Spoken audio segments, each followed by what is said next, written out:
bersorak-sorai bagi rajamu. Mari kita bertepuk tangan di rumah kita masing-masing sebagai wujud syukur dan sukacita kita. Haleluya. Puji Dia wahai mentari, wahai bulan, sembahlah Dia terus. Dan wahai bintang-bintang terang yang gemerlapan, muliakan penciptamu. Bersorak-sorai bagi rajamu, bersorak-sorai bagi bersorak-sorai bagi rajamu, bersorak-sorai bagi rajamu. Shalom jemaat yang dikasihi Tuhan, puji Tuhan. Selamat berjumpa lagi untuk kita boleh ada di hadirat Tuhan pada Minggu tanggal 18 Juli 2021. Ini merupakan anugerah bagi kita semua, karena kita semua boleh melewati sepanjang minggu yang sudah kita lalui. Dan mari siapkan hati kita, saat ini kita akan masuk dalam ibadah. Kita bersaat teduh sejenak, kita berdoa.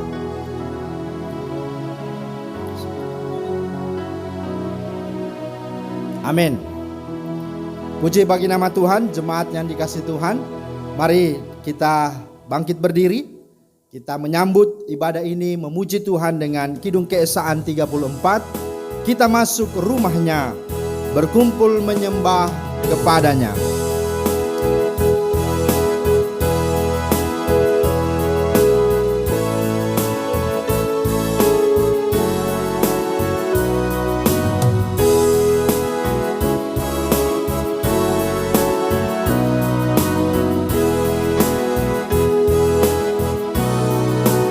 Kita masuk rumahnya, berkumpul menyembah kepadanya.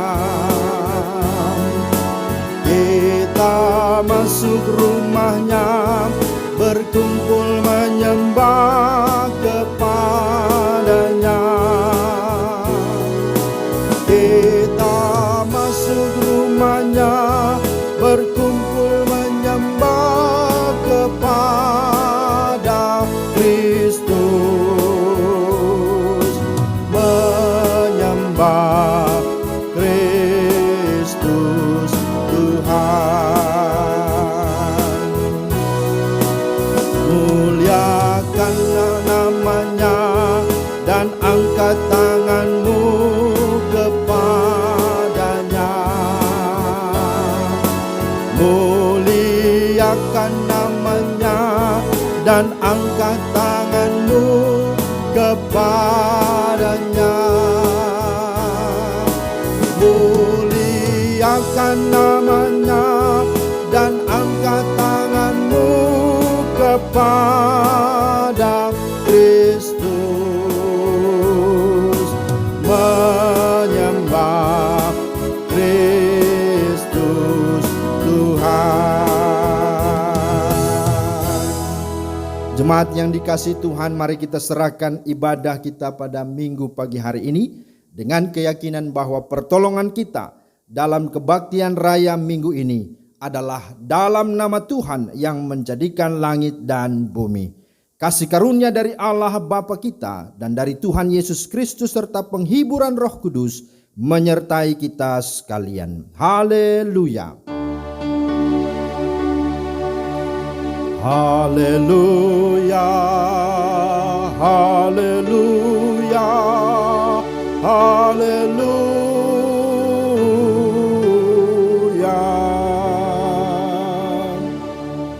Berbahagialah orang yang dianiaya oleh sebab kebenaran, karena merekalah yang empunya kerajaan sorga. Berbahagialah kamu jika karena aku kamu dicela dan dianiaya, dan kepadamu difitnahkan segala yang jahat. Demikianlah nas pembimbing yang terambil dari Matius pasal 5 ayat 10 hingga 11. Jemaat dipersilahkan duduk kembali. Jemaat yang terkasih dalam Kristus, marilah saat ini dengan rasa sesal dan malu kita merendahkan diri. Kita mengaku segala dosa kita dengan hati yang takut akan Tuhan. Firman Tuhan dari dalam Yesaya 59 ayat 1 dan 2. Sesungguhnya tangan Tuhan tidak kurang panjang untuk menyelamatkan, dan pendengarannya tidak kurang tajam untuk mendengar. Tetapi yang merupakan pemisah antara kamu dan Allahmu ialah segala kejahatanmu, dan yang membuat dia menyembunyikan diri terhadap kamu sehingga ia tidak mendengar ialah segala dosamu. Karena itu jemaat Tuhan, di atas dasar firman Tuhan ini, mari kita menghampiri Tuhan dengan kerendahan hati dan penyesalan serta permohonan pengampunan yang darinya. Kami sadar Tuhan bahwa hidup kami ada karena anugerah-Mu.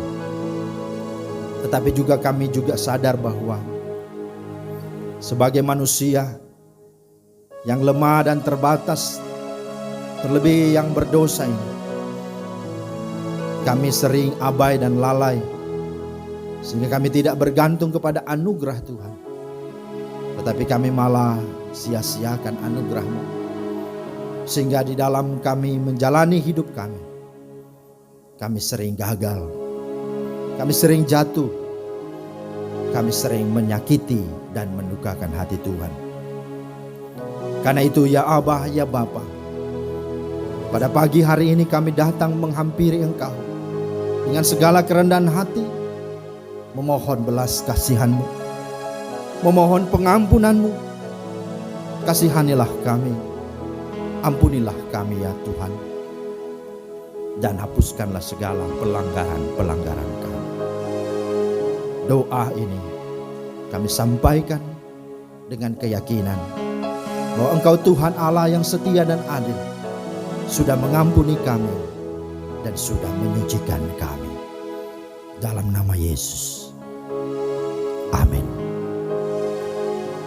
Puji Tuhan, Bapak Ibu yang dikasihi Tuhan, kita sudah menerima pengampunan daripada Tuhan. Karena itu dengarkanlah berita anugerah serta petunjuk hidup baru, bahwa kamu telah menerima Kristus Yesus Tuhan kita.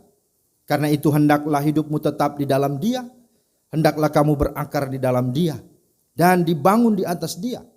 Hendaklah kamu bertambah teguh dalam iman yang telah diajarkan kepadamu, dan hendaklah hatimu melimpah dengan syukur. Kolose pasal 2 ayat 6 hingga 7. Demikianlah sabda Tuhan. Kiranya Roh Kudus membantu kita untuk melakukan kehendak Allah dalam kehidupan kita sehari-hari.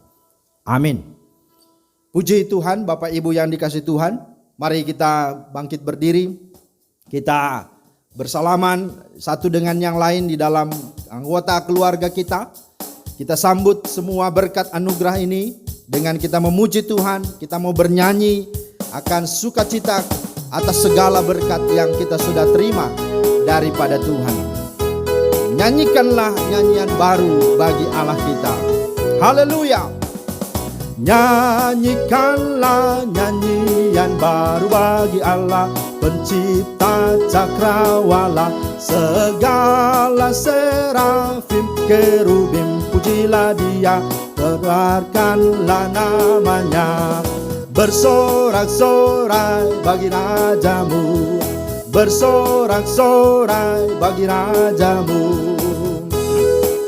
Mari kita bertepuk tangan di rumah kita masing-masing sebagai wujud syukur dan sukacita kita.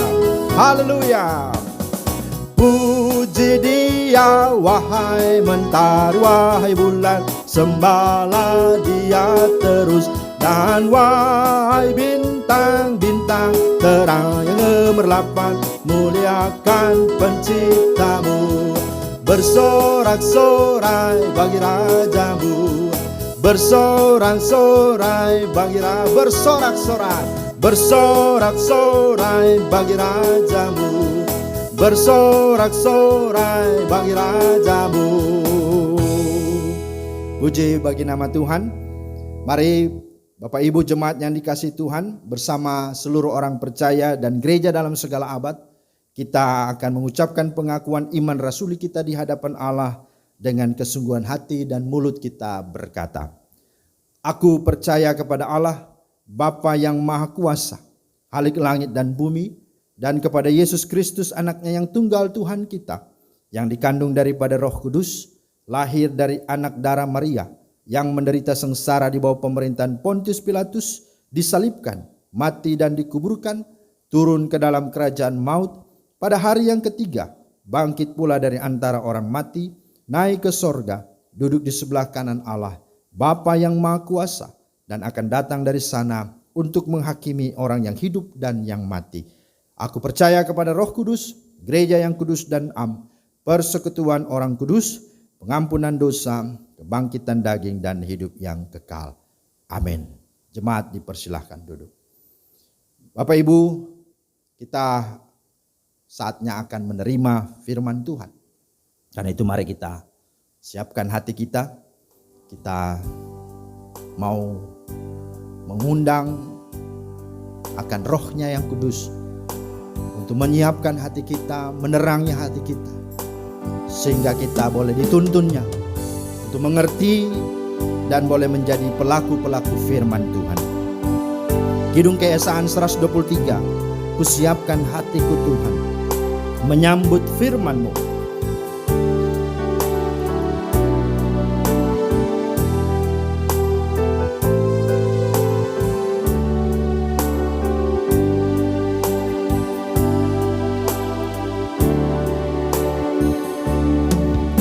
Siapkan hatiku Tuhan, menyambut firman-Mu saat ini. Aku sujud menyembah Engkau dalam hadirat-Mu saat ini. Curahkanlah pengurapan-Mu kepada umat-Mu saat ini. Ku siapkan hatiku Tuhan, untuk dengar firman-Mu.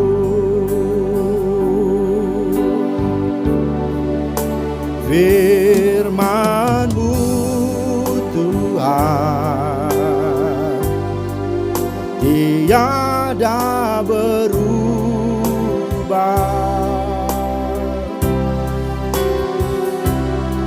sejak semulanya dan selama-lamanya tiada berubah. Firman-Mu Tuhan, penolong hidupku. Ku siapkan hatiku Tuhan, menyambut firman-Mu. Ku siapkan hatiku Tuhan, menyambut firman-Mu. Benar Tuhan, kami bersyukur bahwa ada kesempatan bagi kami untuk mendengarkan firman-Mu Tuhan. Ini sebuah hak istimewa, ini sebuah kesempatan yang berharga. Sungguh Tuhan, di tengah keadaan yang sungguh menakutkan, yang tidak memberi kepastian, kami tidak punya siapa-siapa dan apa-apa untuk kami andalkan, untuk kami sungguh minta tolong selain hanya Tuhan dan hanya firman-Mu yang adalah pelita suluh terang bagi langkah hidup kami. Maka kalau ada kesempatan bagi kami untuk merenungkan firman, maka ini sebuah anugerah yang dari Tuhan.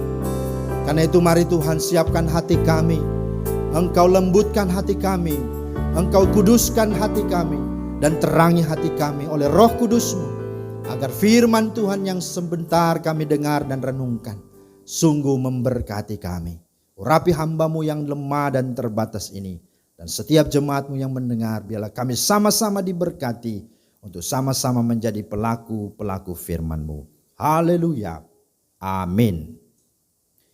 Puji Tuhan, jemaat yang dikasihi Tuhan, kita bersyukur ada kesempatan kita untuk mendengarkan firman Tuhan, dan mari kita membuka Alkitab kita membaca firman Tuhan yang terambil dari Markus pasal 6 ayat 14 sampai dengan ayatnya yang ke-29. Markus pasal 6 ayat 14 sampai ayat 29. Firman Tuhan hari ini begitu menarik, dan ini satu cerita, satu peristiwa. Dan saya akan baca, sekalian juga saya akan menerangkan hal-hal yang tentu penting untuk ditegaskan. Dan sebagai tema kita pada minggu pagi hari ini, yaitu kisah di sekitar Yohanes Pembaptis dibunuh. Jadi kisah sekitar Yohanes Pembaptis dibunuh. Mari kita akan membaca. Saya akan memulai untuk kita bersama-sama memperhatikan. Ayat 14, demikian firman Tuhan. Raja Herodes juga mendengar tentang Yesus, sebab namanya sudah terkenal dan orang mengatakan Yohanes Pembaptis sudah bangkit dari antara orang mati, dan itulah sebabnya kuasa-kuasa itu bekerja di dalam dia. Yang lain juga mengatakan dia itu Elia. Yang lain lagi mengatakan dia itu seorang nabi, sama seperti nabi-nabi yang dahulu. Ayat 16, waktu Herodes mendengar hal itu, ia berkata, bukan, dia itu Yohanes yang sudah kupenggal kepalanya dan yang bangkit lagi. Jadi saudara, ini satu percakapan, sebuah diskusi dan juga jawaban demi jawaban, karena keberadaan Yesus sudah begitu terkenal, dan orang melihat bahwa selain Yohanes Pembaptis tidak ada lagi yang bisa mengadakan mujizat, yang memberikan tanda-tanda yang ajaib. Terus tiba-tiba Yesus datang, dan akhirnya mereka menyampaikan beberapa hal yang mereka anggap bahwa wah, itu Yohanes yang sudah bangkit lagi, atau juga Elia, atau juga salah satu di antara nabi. Tapi Herodes dia menyampaikan bahwa apa? Bukan, itu adalah Yohanes Pembaptis yang sudah kupenggal kepalanya dan yang bangkit lagi. Nah, saudara, dengan pernyataan Herodes itu, maka disampaikan ayat 17 berkaitan dengan peristiwa Yohanes dipenggal. Ayat 17 berkata, sebab memang Herodeslah yang menyuruh orang menangkap Yohanes dan membelenggunya di penjara, berhubung dengan peristiwa Herodias, istri Filipus saudaranya, karena Herodes telah mengambilnya sebagai istri. Dan ayat 18, inilah sesungguhnya akar masalahnya. Karena Yohanes pernah menegur Herodes. Pernah menegur Herodes. Apa tegurannya? Dikatakan tidak halal engkau mengambil istri saudaramu. Nah, rupanya Herodes ini dia punya istri, tapi dia juga mengambil istri dari sebenarnya istri paman tirinya sebenarnya. Jadi maka sebagai hamba Tuhan tegas dia menyampaikan bahwa itu tidak halal, haram atau najis begitu atau bahkan berzina kalau namanya. Kemudian ayat 19 berkata, karena itu Herodias menaruh dendam pada Yohanes dan bermaksud untuk membunuh Yohanes, membunuh dia. Kemudian dikatakan tetapi tidak dapat. Jadi sudah berkali-kali berikhtiar untuk membunuh tapi tidak dapat. Ayat 20, sebab Herodes segan. Dikatakan sebab Herodes segan akan Yohanes karena ia tahu bahwa Yohanes adalah orang yang benar dan suci.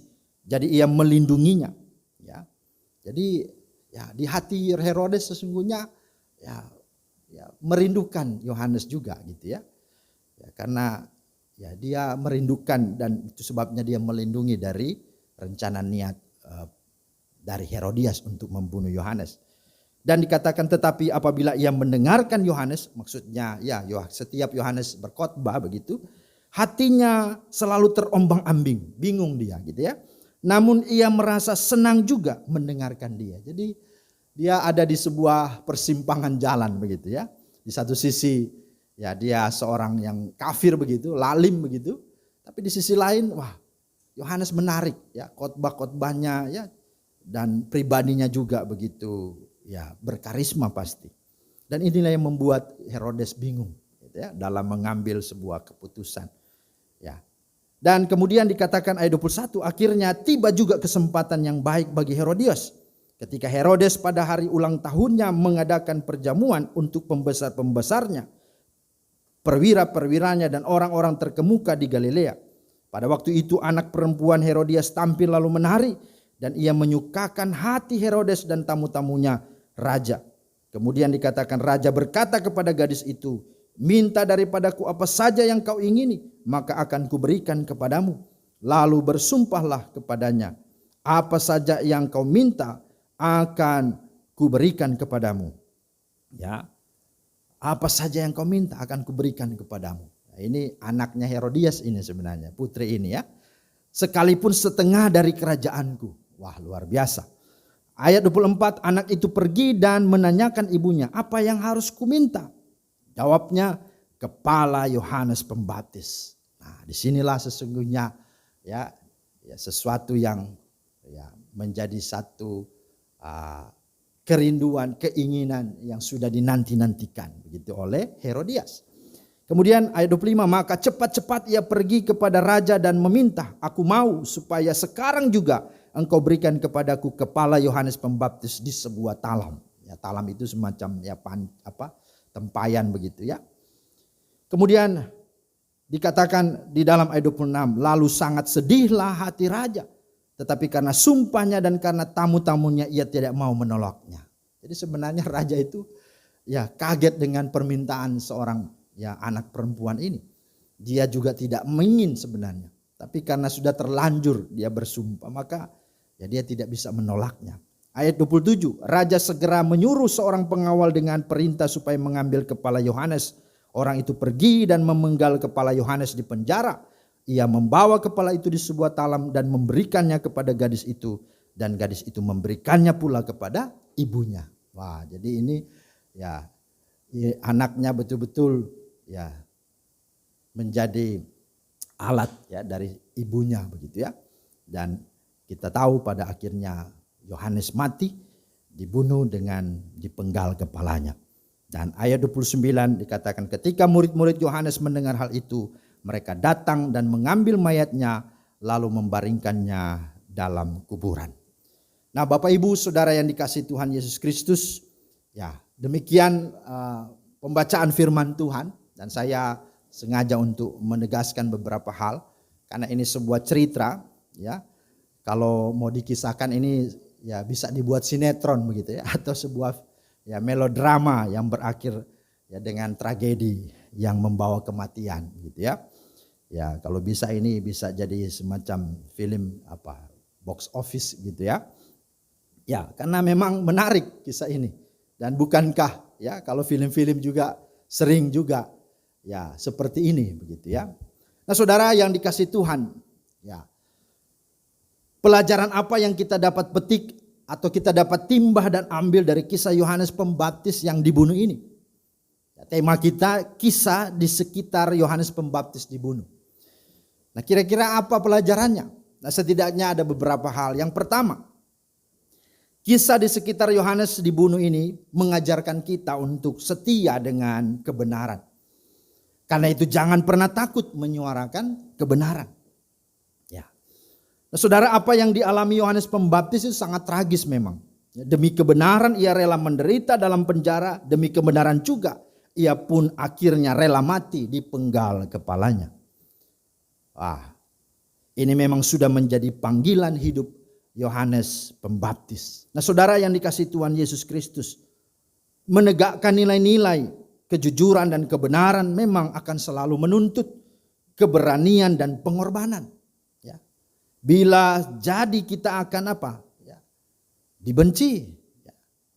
Bisa juga kita akan disingkirkan, kita akan diintimidasi, bahkan kita akan dianiaya. Bahkan sampai mati. Kenapa? Karena kita menyatakan sebuah kebenaran kepada ya, seseorang yang dimana segala hal pasti tidaklah populer begitu, tidak bisa diterima karena dunia mungkin bertentangan dengan kebenaran itu. Dan inilah yang harus dialami, tanggung oleh seorang yang bernama Yohanes Pembaptis. Tetapi apa Yohanes gentar? Tidak. Yohanes pun tahu konsekuensi itu. Karena itu bagi Yohanes yang sudah dibenarkan Tuhan, dia punya prinsip seperti ini. Bahwa lebih dia rela dirinya menderita daripada menyaksikan orang lain menderita, tersiksa di api neraka karena berdosa, karena hidup tidak benar. Saudara, ini harus menjadi prinsip kita juga. Karena untuk itulah kita dipanggil. Sekalipun mungkin orang tidak suka dengan kita. Tapi yang harus kita lihat bukan persoalan sekarang ini. Tapi bagaimana nanti dia ketika dia meninggalkan dunia ini. Apakah dia sudah punya kepastian hidup kekal. Dia sudah punya kepastian keselamatan. Karena kalau tidak, maka dia akan menerima hukuman yang kekal. Karena mereka berdosa. Karena itu apakah saat ini kita sedang mengalami seperti yang Yohanes Pembaptis alami? Mungkin kita tidak dibunuh, tapi mungkin kita difitnah, kita dijahatin, kita mungkin perlakukan, dipersekusi, dibully, bisa begitu ya. Tetapi mari kita membaca di dalam Matius 5 ayat 11. Berbahagialah kamu jika karena aku kamu dicela dan dianiaya dan kepadamu difitnahkan segala yang jahat. Upah kita bukan di dunia, upah kita di sorga. Nah saudara, yang kedua, pelajaran yang kita lihat dari kisah ini adalah bahwa mengajarkan kita untuk jangan mendendam, jangan menyimpan kesalahan. Nanti lama-lama akan dirasuki setan yang akhirnya membuat kita menjadi seorang pembunuh. Gitu ya. Kalau menyimpan terlalu lama dendam, namanya berkepanjangan, yang namanya dendam kesumat. Nah, itu akan dipakai oleh iblis dan dia akan mengikat, memperdaya kita sehingga kita akan menjadi seorang pembunuh. Nah, kalau kita perhatikan, karena Herodias tidak bisa menerima perkataan Yohanes Pembaptis, yang menyatakan bahwa hubungan dia dengan Herodes itu tidak halal, alias najis, alias berzina, begitu ya, maka timbullah sakit hati. Timbul sakit hati. Kenapa? Karena perkataan Yohanes itu. Sehingga apa? Perkataan Yohanes itu dia simpan, rapat-rapat, simpan berlarut-larut, simpan dengan kuat di hatinya sampai menjadi dendam kesumat. Dan kita perhatikan bahaya dari dendam ini adalah apa? Yang pertama, timbul maksud untuk membunuh. Kalau sudah lama-lama ini pasti akan demikian. Ayat 19, kalau kita memperhatikan di sana, ayat 19 dikatakan bahwa karena itu Herodias menaruh dendam pada Yohanes dan bermaksud untuk membunuh dia. Nah, ini sudah, ini membunuh dia.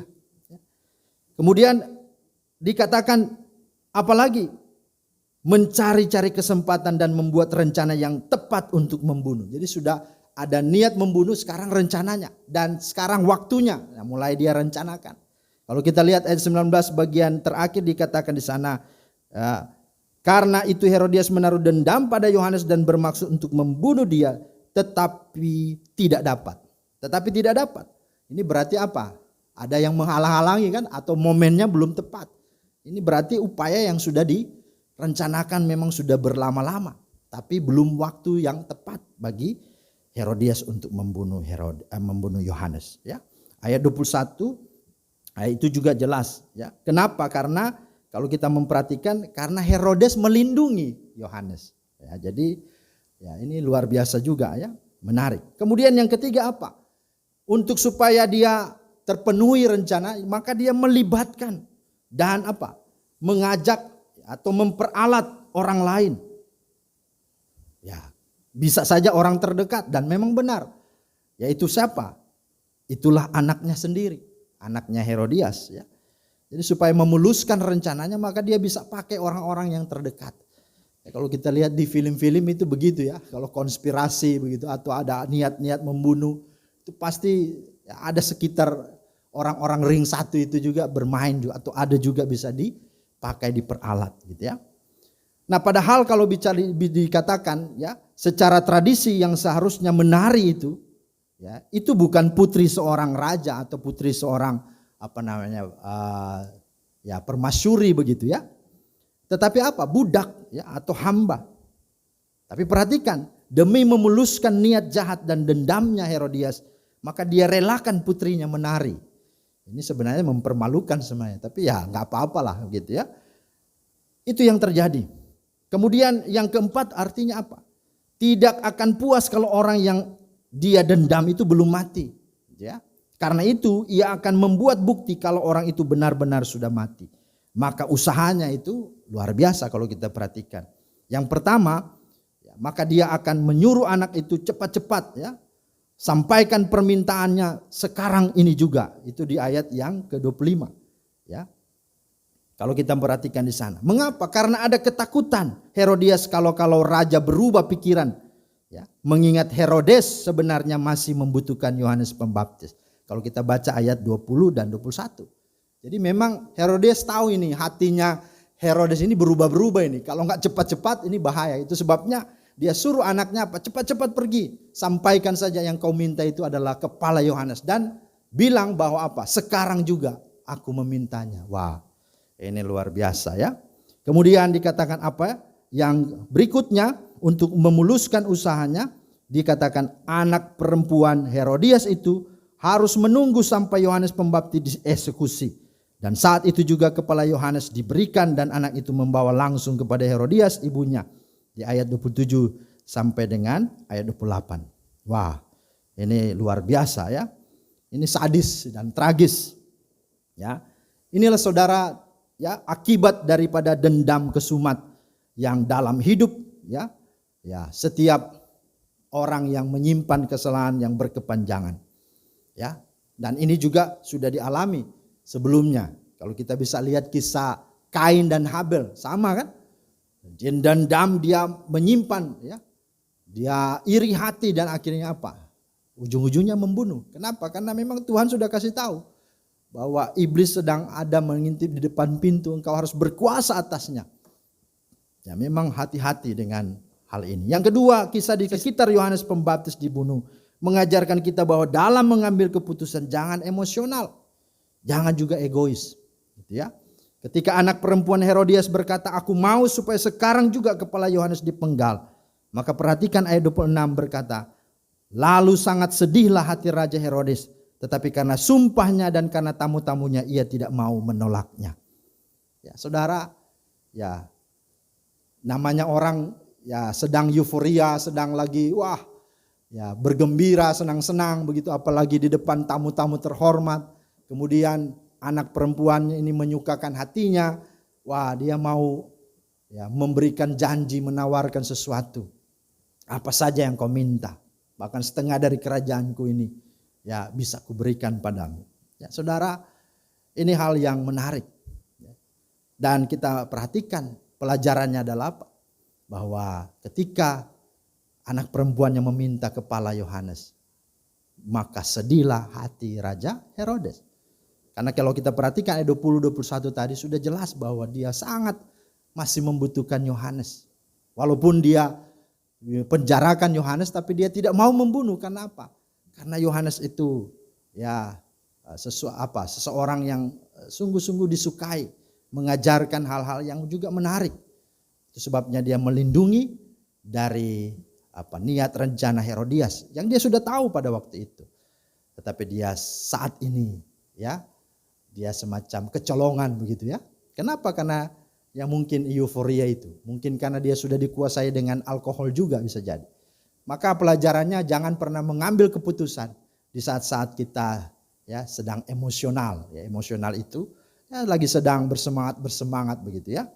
Atau juga jangan karena mau ya dipuji, diakui, dihormati. Ya namanya orang timur bilang makam puji gitu ya. Jangan karena mau sanjung-sanjung bahwa dia raja yang bijaksana, raja yang baik. Wah, dia menyampaikannya tanpa dia mempertimbangkan sesuatu hal di balik itu.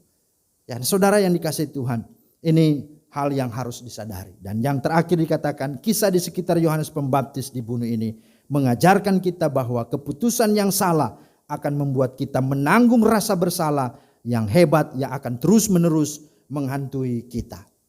Saudara, saat berita tentang kehadiran Yesus yang semakin marak dan populer, maka banyak orang langsung menyimpulkan bahwa Yesus itu adalah Yohanes Pembaptis. Ada yang bilang Elia, ada yang lain berkata seorang nabi. Namun waktu Herodes mendengar hal itu, Herodes berkata apa? Bukan, dia itu Yohanes yang sudah kupenggal kepalanya dan yang bangkit lagi. Ayat yang ke-14, ayat 16. Pernyataan Herodes ini pasti timbul dari rasa bersalah yang menghantui Herodes karena telah membunuh Yohanes Pembaptis. Nah, saudara yang dikasih Tuhan, ya sama seperti Kain membunuh adiknya, maka dikatakan dia mengembara dengan perasaan bersalah. Sama juga seperti Esau menipu Yakub, dia juga mengembara, dia pergi lari ke sana ke sini. Untuk apa? Ya tadi, ya mau melarikan dari rasa bersalahnya, tapi dia tidak bisa. Ada kesempatan ketemu Esau, ketakutannya bukan main, kan? Dia takutnya karena apa? Dia pasti mati katanya. Nah, ini rasa bersalah itu begitu membuat orang terintimidasi. Nah, saudara, hati-hati dengan hal itu. Karena itu, ya, firman Tuhan ini mengajarkan kita bahwa mari kita jangan menyimpan kesalahan, jangan menyimpan dendam. Dan penyakit, ya tentu juga di tengah bangsa kita juga masih terus ada juga. Ya. Orang sudah baik selalu berkata, ya tidak baik begitu ya. Bangsa ini sedang berjuang bersama-sama, tapi ada saja orang untuk mengambil kesempatan di tengah krisis, ya, di tengah pandemi ini. Untuk apa? Untuk mencari nama. Nah, saudara-saudara, untuk menjatuhkan orang, untuk menghancurkan karakter orang, menghina, mengucapkan ujaran-ujaran kebencian dan sebagainya, bahkan memprovokasi. Itu sebuah niat-niat, kenapa? Karena ada dendam, ada sakit hati yang terlalu dalam. Maka karena itu firman Tuhan ini mengajar kita, mari kita menjadi bangsa yang besar dengan karakter-karakter yang sungguh-sungguh rendah hati, mengampuni, dan sungguh saling bahu-membahu, gotong royong bersama-sama. Begitu juga di tengah lingkungan gereja kita, di tengah keluarga kita. Mari kita sungguh-sungguh memiliki karakter Kristus yang di dalamnya ada kasih, dan salah satu bentuk dari kasih adalah apa? Tidak menyimpan kesalahan orang lain, alias tidak mendendam. Karena itu siapapun Anda, jangan pernah menyimpan rasa bersalah, jangan pernah menyimpan dosa dan mendendam. Bereskan dan selesaikan itu di hadapan Tuhan, datang memohon, ya, dan menyerahkan diri kepada Tuhan dan lepaskan pengampunan. Maka apa? Percayalah, Tuhan mengampuni, mengangkat bebanmu itu, menggantikan dengan damai sejahtera dan dengan sukacita, sehingga kita menjadi orang yang merdeka dan tidak bisa didikte oleh siapapun, oleh keadaan apapun, dan kita berkemenangan dalam hidup ini. Kiranya Tuhan memeteraikan firman-Nya, memberkati kita. Belajar dari tema di sekitar Yohanes Pembaptis dibunuh. Ada satu peristiwa yang sangat menarik. Jangan menyimpan dendam, jangan menyimpan kesalahan. Tuhan Yesus memberkati. Amin. Mari kita berdoa. Terima kasih Tuhan untuk firman-Mu yang sungguh memberkati kembali kami. Bagaimana kami boleh hidup di tengah dunia ini dengan segala macam peluang-peluang, celah untuk bagaimana kami difitnah, dihina, bagaimana kami disakiti. Tapi bagaimana respon kami, itulah yang terpenting. Karena itu Tuhan, tolong kami ketika kami punya pengalaman seperti itu. Biarlah kami punya hubungan yang sungguh intim dengan Tuhan. Kami datang pada Tuhan, kami menyerahkan semuanya kepada Tuhan, dan kami melepaskan pengampunan siapapun dia. Biarlah dia juga Tuhan tolong supaya dia boleh dimerdekakan dari rasa benci, dari rasa bersalah, dari rasa dendam, dan dari akar pahit yang mendalam. Kami mohon Tuhan supaya keberadaan kami sebagaimana Yohanes Pembaptis, kami tetap menyatakan kebenaran meskipun resikonya adalah nyawa, resikonya adalah kematian.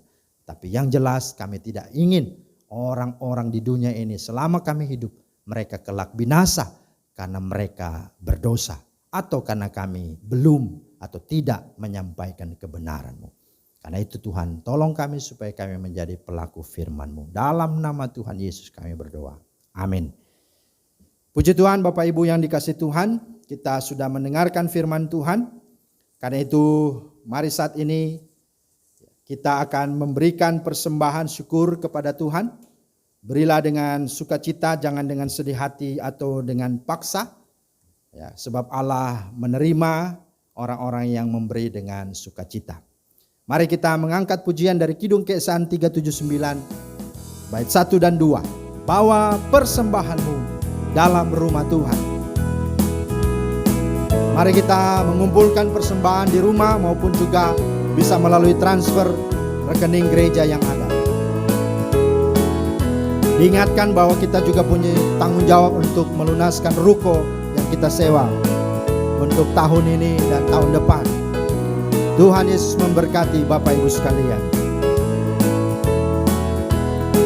Bawa persembahanmu dalam rumah Tuhan. Haleluya. Bawa persembahanmu dalam rumah Tuhan dengan rela hatimu, janganlah jemu. Bawa persembahanmu, bawa dengan suka. Bawa persembahanmu, tanda sukacitamu. Bawa persembahanmu, ucaplah syukur. Rahmat Tuhan padamu tidak tertandingi oleh apa saja pun dalam dunia. Kasih dan karunia sudah kau terima. Bawa persembahanmu, tanda sukacitamu. Bawa persembahanmu, ucaplah syukur. Bapak Ibu jemaat dikasihi Tuhan, mari kita akan mendoakan persembahan kita dan juga kita akan berdoa syafaat diakhiri dengan doa Bapa kami. Kita berdoa. Segala puji dan syukur hanya bagimu ya Tuhan, yang sudah menyertai dan memberkati kami sepanjang minggu dalam segala kegiatan dan usaha serta pelayanan kami. Dan terima kasih di minggu ini kembali kami boleh Tuhan beri kesempatan untuk mengembalikan sebagian berkat Tuhan dengan kami memberikan persembahan syukur pada minggu ini. Berkenanlah Tuhan menerima persembahan ini, berkenanlah Tuhan memberkati dan memakainya untuk kemuliaan nama Tuhan melalui Gereja Pokpu Kristus Kota Wisata. Berkati semua majelis yang akan mengelola persembahan ini, dan berkati semua jemaat yang sudah memberi atau yang belum sempat memberi. Tuhan juga yang memberkati dalam segala kehidupan mereka, usaha, pekerjaan, bahkan keluarga serta pelayanan. Kami berdoa menyerahkan semuanya ke dalam tangan Tuhan. Bapa di sorga, dalam nama Tuhan Yesus kami juga mau berdoa bersyafaat, menyerahkan Tuhan pekerjaan misi dalam negeri luar negeri. Tuhan memberkati, biarlah sebagaimana amanat agung Kristus, bahwa biarlah segala bangsa boleh menjadi murid Kristus. Maka Tuhan tolong semua gereja-gereja, lembaga misi, bahkan juga orang-orang percaya untuk boleh sungguh terlibat, sungguh menjadikan ini sebuah prioritas yang utama. Sehingga dimanapun mereka berada, mereka tidak melupakan akan panggilan ini untuk memberitakan, menyaksikan Tuhan dan membawa banyak orang datang kepada Tuhan. Terima kasih Tuhan. Saat ini juga kami mau berdoa menyerahkan untuk bangsa negara yang kami cintai. Kami berdoa untuk saat-saat ini tengah bangsa yang sungguh mengalami pergumulan akan ekonomi, bahkan secara khusus pandemi COVID yang juga kami saat ini terus berdoa, bergumul, berjuang bersama-sama karena angka orang terpapar atau terinfeksi COVID semakin meningkat. Oleh karena itu Tuhan tolong supaya Engkau memberkati pemimpin-pemimpin bangsa kami secara khusus Presiden, Wakil Presiden dan seluruh Kabinet Indonesia Maju, bahkan semua pemerintahan dari pusat sampai daerah, lembaga legislatif, yudikatif, aparatur negara, baik itu TNI, Polri dan juga secara khusus Satgas yang sungguh bekerja atau gugus depan yang menangani semua, bahkan para tenaga kerja kesehatan, nakes maupun juga para dokter dan juga semua yang terlibat terkait di dalamnya. Tuhan beri mereka semangat, beri mereka sukacita, damai sejahtera dalam segala penanganan ini. Dan Tuhan tolong supaya mereka juga Tuhan beri kemampuan untuk bisa memikirkan hal-hal yang baik dan tepat untuk bagaimana meminimalisir atau menekan angka terpapar COVID ini. Dengan vaksin yang ada yang sudah juga bertambah karena ada bantuan dari negara-negara luar, Tuhan juga tolong supaya penyaluran atau penerima vaksin boleh dapat tersalur dengan baik, sehingga dalam waktu yang tidak lama seluruh warga bangsa ini boleh menerima vaksin. Dan kami doakan dengan telah menerima vaksin ini, kami rindu supaya korban ataupun orang-orang yang terinfeksi COVID semakin menurun angkanya, bahkan juga diluputkan. Bahkan kami rindu ini boleh segera berlalu sehingga Indonesia boleh kembali pulih bangkit untuk boleh membangun kehidupan berbangsa ke depan dengan baik. Terima kasih Tuhan. Kami bersyukur juga untuk gerejamu. Kami berterima kasih Tuhan terus memimpin gereja, khususnya Pokpukris Kota Wisata. Kami berdoa senantiasa supaya Tuhan tetap menjaga, melindungi dan seluruh jemaat yang ada. Untuk mereka tetap semangat dalam hidup, menjalani semuanya di dalam kekuatan Tuhan, dalam pengharapan hanya kepada Tuhan. Kami berdoa semua hamba-hamba Tuhan, para pendeta, para majelis, pengerja, pengurus yang ada supaya diberi semangat juga untuk melayani Tuhan, kesehatian dan kesetiaan dan takut akan Tuhan ada, sehingga semua pekerjaan pelayanan sekalipun di tengah masa pandemi semua boleh dapat dilayani, dapat dilakukan dengan baik. Kami juga berdoa Tuhan menyerahkan semua jemaat Tuhan, bagi orang tua kami yang sudah lanjut usia, Tuhan juga ada bersama mereka. Tuhan tolong kuatkan dan hibur mereka di masa tua sehingga mereka tetap bersukacita, mereka tetap menjalani semuanya dengan damai sejahtera dengan segala sukacita yang dari Tuhan. Bahkan mereka boleh menjadi berkat bagi anak cucu mereka, bagi keturunan-keturunan mereka. Kami doakan juga Tuhan untuk jemaat yang masih dalam pemulihan. Secara khusus kami bersyukur untuk keluarga Pak Ari Yudanto yang sudah Tuhan pulihkan dari COVID. Kami bersyukur dan kami doakan masa pemulihan Pak Ari, Ibu Christine, Tasya, dan juga pembantu rumah tangga mereka sekeluarga, Tuhan juga yang pulihkan. Kami doakan juga pemulihan Ibu Suti Sutompul, Oma Eki Palanto, adik Michael Tirtawinata, Opung Cindy, Eyang Muji Rahayu. Kami juga berdoa untuk hambamu Bapak Manik bersama Ibu Dasa yang saat ini juga sedang mengalami sakit akibat COVID. Kami doakan supaya Tuhan tolong agar supaya kedua hamba-Mu ini tetap kuat, diberikan oleh Tuhan semangat, diberikan Tuhan penghiburan, sehingga oleh anugerah Tuhan mereka bisa melewati masa-masa yang ada bersama Tuhan dan mereka boleh berkemenangan dengan mereka sembuh dan pulih dan mereka boleh melayani memuliakan Tuhan kembali. Terpujilah nama-Mu Tuhan. Ayahanda dari Pak Kristianto juga Tuhan kami doakan supaya Tuhan juga pulihkan. Ibu Yona Salmon, Eyang Ian Mas Paitela, Tuhan juga yang akan pulihkan. Kami hanya berharap bersandar kepadamu karena Engkaulah Tuhan kami, Engkaulah pertolongan kami. Terima kasih Tuhan, anak-anak kami yang berkebutuhan khusus juga Tuhan tolong. Benyamin Tanjung, Daniel Gunawan, anak-anak SLB Kriakon supaya tetap mereka diberikan semangat, sukacita, bahkan Tuhan pakai mereka di tengah masa pandemi ini terus untuk berkarya bagi pujian, hormat, kemuliaan Tuhan. Kami bawa dan serahkan ke dalam tangan Tuhan. Untuk jemaat-jemaat-Mu yang berhari ulang tahun, kami topang doa untuk orang-orang yang kami kasihi, Tuhan berkati. Kami berdoa untuk Ibu Christina Hara yang sudah Tuhan tambahkan usia di minggu ini. Begitu juga Ompung Reynaldo B. Ompusunggu, adik Ekarista Stefania Omatan, Ibu Diana Durbin Hutagalung, Saudara Yosua Restu Kurniawan, Bapak Roni Wijaya dan Ibu Rotua Vera Juliana Lumbang Gaul. Kami bersyukur Tuhan untuk usia yang Tuhan tambahkan bagi semua orang-orang yang kami kasihi ini Tuhan. Dan kami doakan dengan bertambah usia mereka Tuhan, kiranya bertambah-tambah juga akan berkat-berkat Tuhan melimpah-limpah dalam hidup mereka. Baik mereka sungguh diberi sehat, mereka diberi kebahagiaan, mereka diberi berkat dalam usaha maupun dalam keluarga. Bahkan mereka semakin dipakai Tuhan dengan luar biasa. Terlebih Tuhan perbuatan-perbuatan-Mu yang ajaib juga Tuhan nyatakan di tengah-tengah kehidupan dan usia yang sudah Tuhan taruh dan anugerahkan. Berkati mereka juga Tuhan untuk boleh menjadi berkat seluas-luasnya bagi kemuliaan nama Tuhan. Terpuji-pujilah nama-Mu Tuhan. Kami bersyukur dan kami serahkan seluruh hidup kami sepanjang minggu ke depan. Tuhan juga memberkati, Tuhan juga menyertai. Kami akan mengakhiri doa syafaat ini. hanya ke dalam tangan-Mu. Di dalam nama Tuhan Yesus yang sudah mengajar kami berdoa bersama-sama.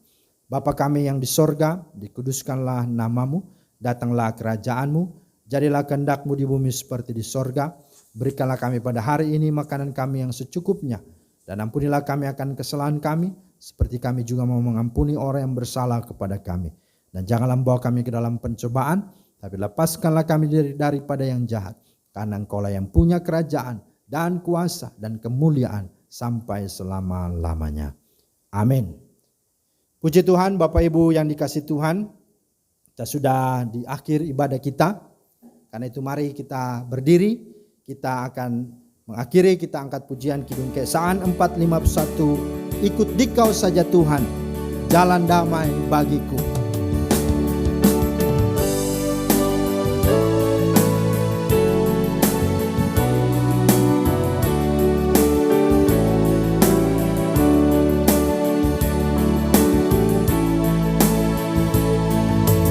Ikut Dikau saja Tuhan, jalan damai bagiku.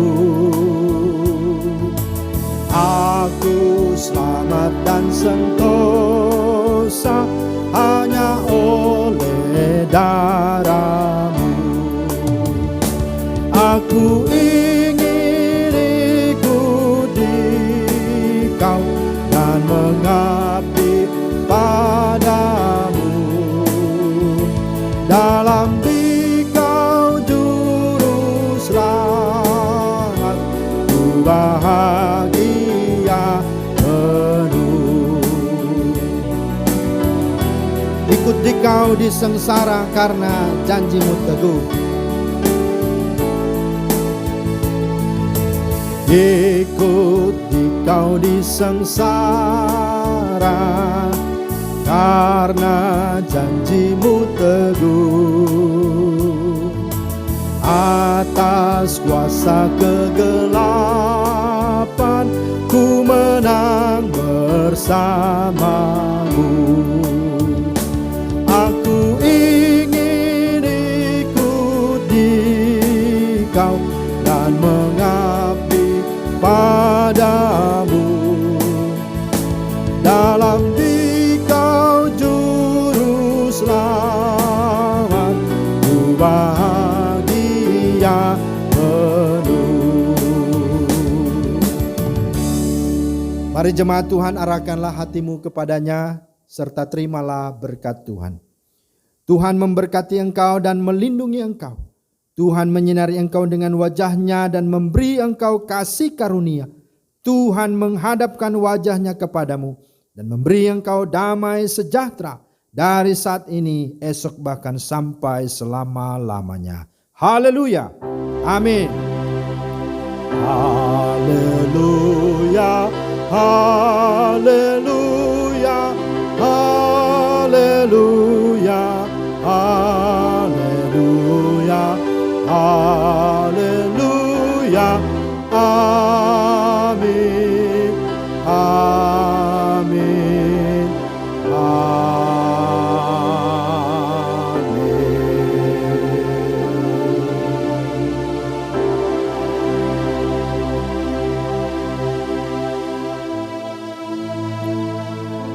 Puji Tuhan Bapak Ibu, ibadah kita telah selesai.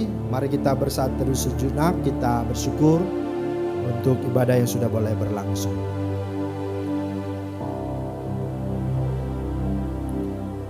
Jemaat dikasih Tuhan, gembala, majelis dan jemaat mengucapkan selamat hari Minggu, selamat beraktivitas ke depan. Kiranya Tuhan memberkati dan menyertai kita semua. Amin. Shalom.